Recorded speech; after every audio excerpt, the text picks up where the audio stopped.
갯마을 차차차 1회는 시청률 6.7%로 시작해서 4회 8.7%까지 올라갔는데요. 시청률 상승이 말해주듯이 드라마는 너무 재미있습니다. 무엇보다 갯마을 차차차는 에필로그 맛집이죠. 윤혜진이 홍반장이 찾아준 하이힐을 신는 장면에서 배경에 등이 켜지는 장면을 보면서 오, 느낌있게 잘 맞췄는데? 라고 생각했고, 4회에선 얼음이 갑자기 녹는 장면을 클로즈업해서 비춰줬는데요.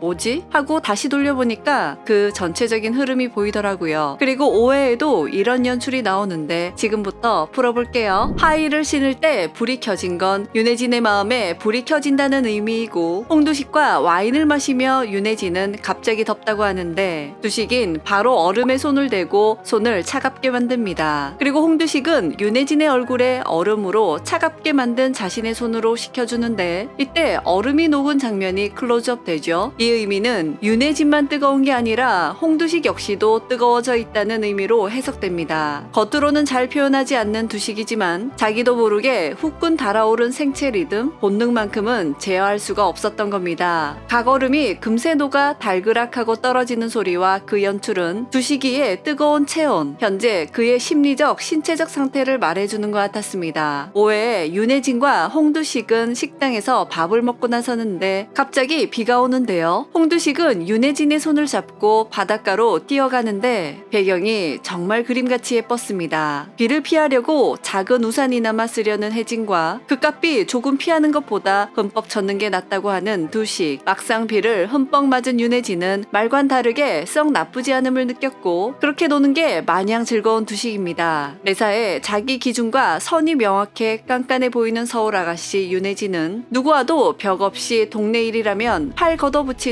만능 오지라퍼 서울대 사기캐 홍두식에게 점점 스며들고 있었던 거죠. 물놀 이후 홍두식은 윤혜진의 이마에 손을 대며 열을 체크하는데요. 이 순간 윤혜진은 지난밤 끊긴 필름이었던 홍두식과의 키스했던 장면이 떠올랐습니다. 윤혜진이 홍반장에게 그날 밤 진짜 아무 일도 없었냐고 물어보는데 아무 일 없었다고 말하는 홍반장. 푸른 바다색에 하늘은 핑크빛으로 물들어 있는데요. 게다가 푸른색 우산이 핑크색으로 바뀝니다. 이렇게 그라데이션된 우산의 색깔 역시 이들의 관계는 설렘 발그레한 복숭아볼 색깔인 핑크빛이라고 대변하는 연출 같았습니다. 윤혜진이 지난밤 홍반장과 키스했다는 사실이 떠오르고 그 순간 홍두식이 우산을 씌워주는데 이때 우산 색깔은 파란색입니다. 그리고 홍반장이 그날 아무 일 없었다고 거짓말을 하고 난 뒤 보여준 우산의 색깔은 핑크빛이었습니다. 이 연출은 왜 홍반장이 거짓말을 한 건지 보여준 연출이죠. 홍반장의 말은 거짓이었지만 홍반장의 마음은 이미 윤혜진과 핑크빛이라는 겁니다. 그리고 이 장면과 과거 윤혜진의 장면이 이어지는 장면이 있는데요. 윤혜진의 과거 씬에서 유리문을 앞두고 남자친구의 속마음을 듣게 됩니다. 윤혜진의 옷 입는 스타일로 뒷담화를 깐 거죠. 신발과 옷을 몇 개 가지고 돌려 입는데 못 봐주겠다고 하는 말을 들었는데요. 이때부터였을까요? 월급을 받으면 명품을 사고 매번 쇼핑에 택배가 쌓이는 윤혜진이었습니다. 그리고 아끼던 명품 구두를 바닷가에서 잃어버리는데 그 신발을 찾아준 사람이 홍반장이었습니다. 윤혜진은 당시 그 트라우마로 자신의 외면을 꾸미는데 열올리기 시작했다는 걸 추측할 수 있는데요. 이때 남자친구의 속마음을 듣고 뒤돌아갔습니다. 홍반장에게 그날 무슨 일 없었냐고 물어봤고 홍반장은 없었다고 말했는데 예고편에 보면 홍반장이 기억하는 것 같은데 모른 척 한다고 말하는 장면이 있습니다. 홍반장의 거짓된 답이 과거 남자친구와 오버랩되면서 윤혜진이 홍반장을 잠시 멀리하게 되는 게 아닐까라는 생각이 드네요. 그냥 쉽게 이어지면 긴장감이 떨어지니까 극적인 재미를 위해 잠시 위기도 주겠죠. 뭐 힐링 로맨스라서 결국 해피엔딩으로 끝날 거니까 크게 걱정은 하지 않습니다. 이렇게 연출에 대해서 말하면 꼭 이런 댓글 다는 사람이 있을 겁니다. 별 의미 없는 것 같아요. 파란색과 핑크색 같이 있는 우산이고 컷이 바뀌면서 배우들이 쉬고 있다가 반대쪽으로 들었을 것 같네요. 만약 앞에 연출이 없었다면 저 역시 그럴 수도 있구나 라고 생각하겠지만 앞에 신발과 얼음이 녹는 연출과 지금의 우산 연출은 마음을 표현하는 연출이었고 이런 연출을 할 생각이 없었다면 우산을 단색으로 준비하거나 큰 의미를 주는 색깔이 아니었을 겁니다. 저는 바다와 하늘색이 파란색과 핑크색이고 우산도 파란색에서 핑크빛으로 바뀌는 장면과 배경이 너무 좋았습니다. 갯마을 차차차는 재미도 있고 연출도 좋은 드라마인데요. 이 드라마 드라마를 보면서 홍두식의 캐릭터를 보는 순간 생각나는 인물이 영화 홍반장이었습니다. 찾아보니 갯마을 차차차는 영화 홍반장의 리메이크작이었는데요. 갯마을 차차차는 원작 영화의 줄거리를 충실히 따라가고 있습니다. 여기서부터 스포일러가 있으니 주의하세요. 아직 나오지 않은 내용은 윤혜진의 아버지에게 홍반장이 남자친구인 척하는 장면, 윤혜진이 홍반장에게 고백하지만 두식이가 거절하는 장면, 하지만 윤혜진이 좋아하는 와인으로 홍반장이 고백하는 장면 등이 아직 안 나왔습니다. 홍반장의 과거사 내용은 원작에 있는 내용과 다르게 추가된 내용들이 있는데요. 6회 방송에서 홍반장의 과거가 나올지 모르겠지만 만약 안 나온다면 6회 리뷰는 홍반장의 과거에 대해서 이야기해볼게요. 여러분은 어떻게 생각하시는지 함께 의견 나눠주시길 바랍니다. 이상 두중이는 다음 영상으로 만나요. 그럼 안녕!